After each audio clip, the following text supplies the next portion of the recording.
vous avez peut-être vu, ça, vous savez qu'il y a le pouvoir fait un travail considérable sur les mots. Hein. Il y a des mots qui disparaissent et des mots qui apparaissent régulièrement. Et donc moi j'ai appris ça, je ne savais pas. Les linguistes connaissent ça très bien.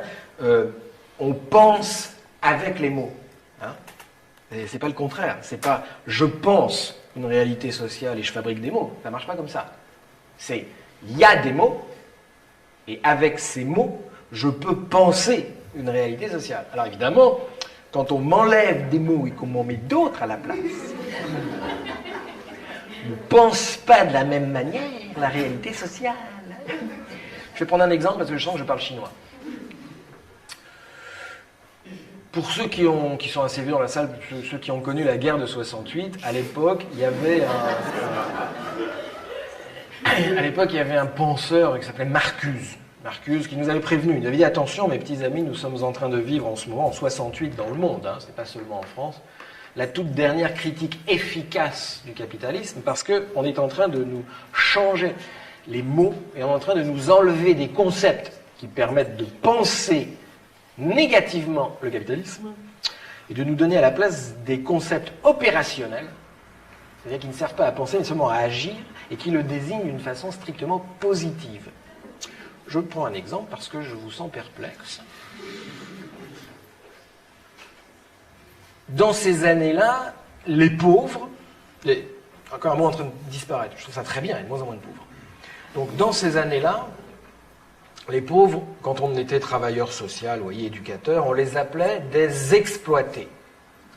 Je jure aux plus jeunes dans la salle que c'est vrai. Ça ne nous posait aucun problème de les désigner comme des exploités, donc de les penser comme des exploités. Oui. Alors, exploiter, vous comprenez bien, est un mot terriblement embêtant pour le pouvoir, puisqu'il désigne la personne non pas comme un état, mais comme le résultat d'un processus qui est l'exploitation.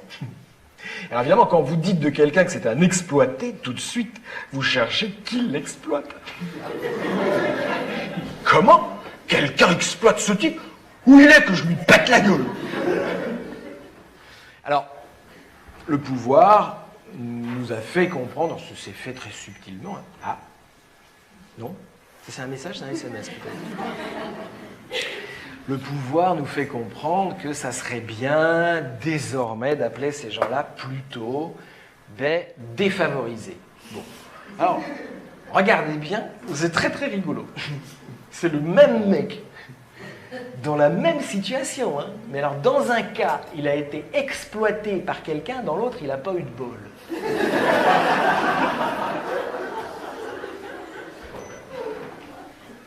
Je voulais qu'on le fasse, je veux dire, voilà, on va quand même pas aller faire chier le MEDEF parce que ce con a pas de peau. Enfin, je veux dire, voilà, quoi. Ouais. Alors évidemment, quand vous acceptez, alors si vous acceptez de nommer ce gars-là un défavorisé et de le penser comme quelqu'un donc qui n'a pas eu de chance, alors le pouvoir accepte de vous donner de l'argent public sous forme de subvention pour travailler avec lui. Alors vous pouvez refuser l'argent, hein, c'est pas, vous pouvez continuer de l'appeler un exploité. Bon, vous pouvez dire au maire, monsieur le maire, je voudrais m'occuper des exploités du quartier. Bon. On verra combien vous avez comme subvention, hein, bon, voilà. Mais donc voilà. Donc alors ça c'était mon métier. Nous avons presque tous perdu le sens de ce qu'est le salaire. Ils ont réussi à nous faire croire que le salaire c'est le prix de notre travail, c'est ce qu'on nous donne en échange de notre travail. Si je vous demande ce qu'est le salaire et si vous avez autre chose à faire le soir que de lire des romans de sciences éco, ok. Si je vous dis c'est quoi le salaire, bah, vous allez me dire le salaire c'est l'argent qu'on me donne en échange de mon travail, mais pas du tout. Ça c'est la moitié du salaire. C'est ce qu'on appelle le salaire direct. D'accord? Au 19e siècle, le patronat ne nous donnait que ça et il voudrait ne nous redonner que ça. Mais qu'est-ce que vous faites? Exactement quasiment la même somme. Qu'est-ce que vous faites du salaire? Qu'est-ce que vous faites de l'argent qu'on donne à d'autres que vous en échange de votre travail? Qu'est-ce que vous faites des cotisations patronales que Sarkozy appelle les charges sociales? Bah, les charges.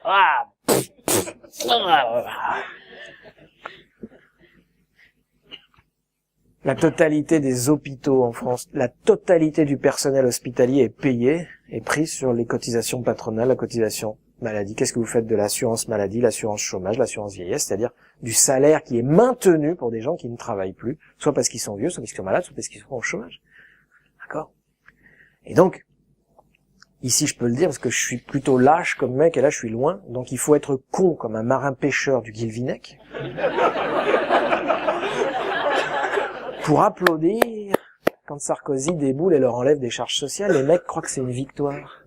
Si, vous vous rappelez de ça? Il venait d'être élu, mais c'était une mise, c'était orchestré ce truc. Il venait d'être élu. Et les marins pêcheurs, le prix du fioul augmente, ils gagnent plus rien. Que fait Sarko? Est-ce qu'il dit à Total, je baisse le prix du fioul, vos actionnaires gagneront moins d'argent? Pas du tout. Il arrive en sauveur au Guilvinec et il dit, je vous ai entendu, j'enlève les charges sociales. Et les mecs sont là, on a gagné, l'hôpital on peut l'enlever. Dans l'année qui suit, on dégage l'hôpital de Carhaix, hein, d'accord? Je veux dire, les maladies peuvent crever. c'est se faire enlever des charges sociales, c'est se faire enlever du salaire. C'est juste que comme c'est pas du salaire direct, on s'en fout, c'est du salaire de quelqu'un d'autre. Mais c'est énorme. Sarkozy ne nous fait pas un cadeau quand il rêve d'enlever des charges sociales. La première occasion, dès que ça pète quelque part, il arrive, il dit, je supprime les cotisations patronales. Puis après, il dit, attendez, le service public, moi, je peux pas l'inventer, le pognon. Il a dit cette phrase. Il a dit, il n'y a pas d'argent dans les caisses, je peux pas l'inventer. Et donc, ils vont nous faire racheter, ça c'est le coup des retraites, donc je le fais pas ce soir, ils vont nous faire racheter nos retraites, c'est-à-dire, ils vont nous faire racheter notre salaire indirect avec notre salaire direct. Vous allez dire, oh putain, ils sont forts. Non, on est cons. Mesdames et messieurs, quel est, selon vous, le mot number one du capitalisme contemporain, tel que le plus souvent cité dans 90 ouvrages de management de l'année 1999? Challenge. Équilibre. Équipe, pardon. Mesdames et messieurs, je vous présente notre ennemi à tous. Attention, je vais faire des malheureux.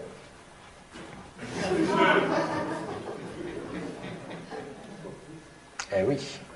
Parce que autant on peut mobiliser un collectif de travailleurs contre une hiérarchie, autant aller faire chier des gars qui ont un projet, c'est vraiment pas sympa.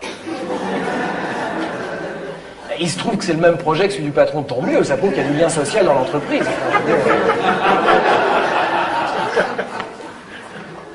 Mesdames et messieurs, cette espèce de saleté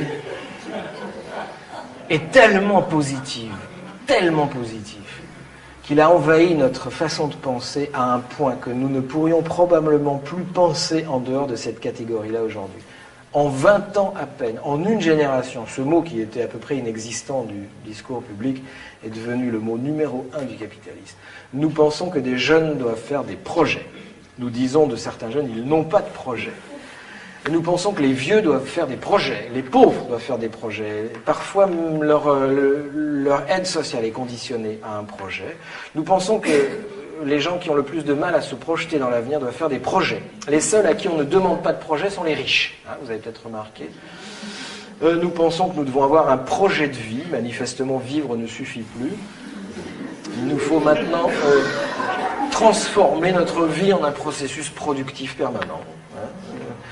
Et il faut manifester notre désir de produire, hein, en ayant un projet de vie. Et donc cette espèce de saleté-là est un mot qui, sans que nous nous en rendions compte, transforme tout ce qui bouge en une marchandise, selon la définition marxiste de la marchandise, pour les trois qui restent dans la salle.